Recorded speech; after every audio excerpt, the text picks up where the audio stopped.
Hi, I'm Dr. Zyrowski, and I'm going to teach you how to fix a slow metabolism. If you're new to the channel and you want to excel your health and your life, be sure to subscribe and hit the little bell notification and you'll be well on your way. So in this video, we're talking about how to fix a slow metabolism. This is a problem that so many people face. And there's so many people out there who feel that every time they take a bite of food, they're just starting to gain more weight. And if they come even the slightest bit off a strict diet that they're following, they start to gain more weight. And it's because they have a sluggish metabolism. Now, one of the things that's important about your metabolism is, when we look at the basic physiology of it, it's all about a hormone called insulin. And when insulin is present, we cannot burn fat. We cannot cut that fat off, that extra fat off our body so that we can start to lean up. So we want to make sure that we're keeping insulin levels low. That's the key to fixing your metabolism. So this whole video is really going to be talking about how we can go in and keep insulin levels low to boost your metabolism. So let's go ahead and jump right into all the things you need to know in order to fix your metabolism. Now, the first big one is stop dieting. Now, the reason that so many people have a sluggish metabolism is because they're following crazy strict diets that go and put them in huge calorie deficits that wrecks their metabolism. In order to lose weight, we need to come in at a calorie deficit, but we want to come in at a minor calorie deficit, not huge massive calorie deficits that are just destroying our metabolism. When we look at people who follow these big, huge calorie deficit diets, they lose a ton of weight, but the problem is they gain it all back. The show The Biggest Loser is an absolute prime example of this. All these people lost all this weight in this short period of time, but then what happened is that after the show, they gained it all back and some. So make sure that you're following a good quality, sustainable diet and not coming in at a huge calorie deficit, because that is what is going to destroy your metabolism. So stop dieting and follow a good quality nutrition plan. Our Heal Yourself cookbook, the one that my wife and I wrote, actually teaches you how to do this. It's a nutrition plan that is based on 50% good fats, 40% protein, and 10% carbohydrates. This is a nutrition plan that is anti-inflammatory. It is able to help balance your hormones, it helps detox the body, and it helps heal. And the best part about it is it's sustainable for a lifetime. It's something that you can just stay on, and your body is just becoming healthier and healthier because you're following a nutrition plan that is constantly healing the body. So this nutrition plan is sustainable and it's going to help you lose weight and boost your metabolism. Now, the next big thing that we want to talk about is good fats. You want to increase good fats, and I'll tell you why. So first of all, good fats are very sustainable. They give you a good source of energy, and the other reason that they're great is because they don't raise insulin levels hardly at all. They don't raise blood sugar hardly at all. And so when we look at these different good fats, it's important to eat a lot of them in order to actually feel good and fix your metabolism.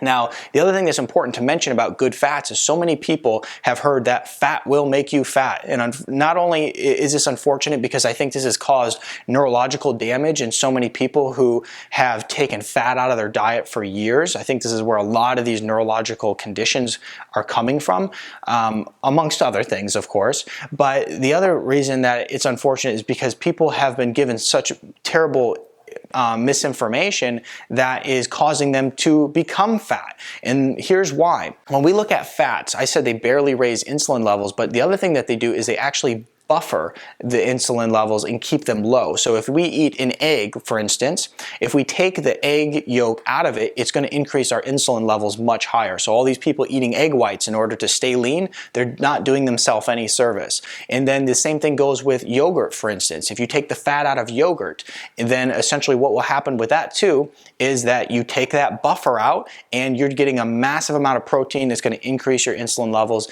and also increase your blood sugar. So nature has a good way of knowing that we need fat within the food that we're eating, and that's why it's like that. So when we start isolating the different components of it, it doesn't do us any good. So increase your good fats in order to fix your metabolism and leave those good fats in your foods because it keeps the insulin levels and blood sugar levels lower. Next big one is apple cider vinegar. So you've probably heard me talk about this a lot, but you can take a teaspoon of apple cider vinegar, put it into a cup of water, and drink that before every meal, and it's gonna help keep your blood sugar low and keep your insulin levels low. So use apple cider vinegar as a tool to help fix your metabolism. Next big thing that we need to do is we need to decrease cortisol. Cortisol is a stress hormone that comes from the terrible lifestyle that most people are living, just stressed out all the time, not getting enough sleep, pushing themselves to the max. And when we have a high amount of cortisol, it does some really bad things for us. First of all, it likes to store fat. It also likes to dump a lot of blood sugar into our sugar into our bloodstream. It likes to increase insulin levels. It also likes to increase visceral fat. It also likes to increase inflammation. And it also likes to actually go and start to break down our muscle. When we break down our muscle, it's breaking our muscle down into sugar, which is increasing our insulin and also increasing our blood sugar levels. And so we have to decrease cortisol. For people who have high amounts of cortisol, when I work with my different clients, what I'll do is I'll have them take our Adrenal Revive formula on an empty stomach in the morning, and then it'll help start to balance that cortisol throughout the day. So make sure you're working to decrease cortisol and decrease stress. Next big one is sleep. So sleep is a time when our body kind of resets, our hormones balance, and most people are not getting enough sleep at night. So whether you have a hard time falling asleep or you have a problem with waking up in the middle of the night, if you can identify those issues and start making some changes, it'll be very important to fixing your metabolism.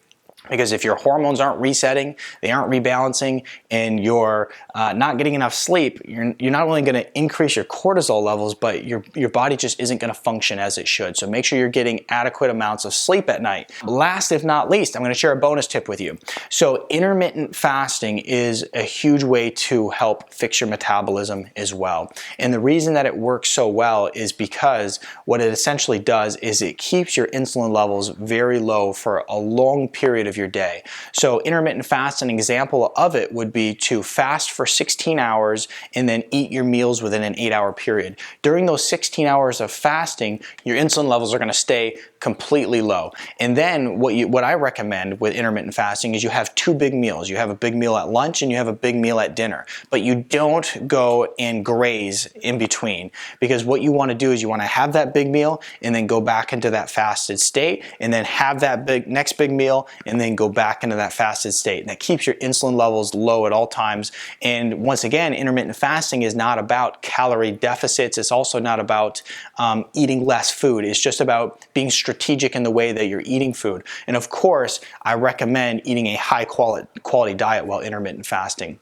As a matter of fact, I have a super powerful video that teaches you all the ins and outs of intermittent fasting. And so definitely check that out. So if you want to fix your metabolism, go ahead and incorporate these things into your lifestyle. They're going to be absolutely huge for you. It's going to be a huge game changer. And if you have any questions, go ahead and post in the comments section below. Give the video a thumbs up. And until next time, folks, you make it an incredible day.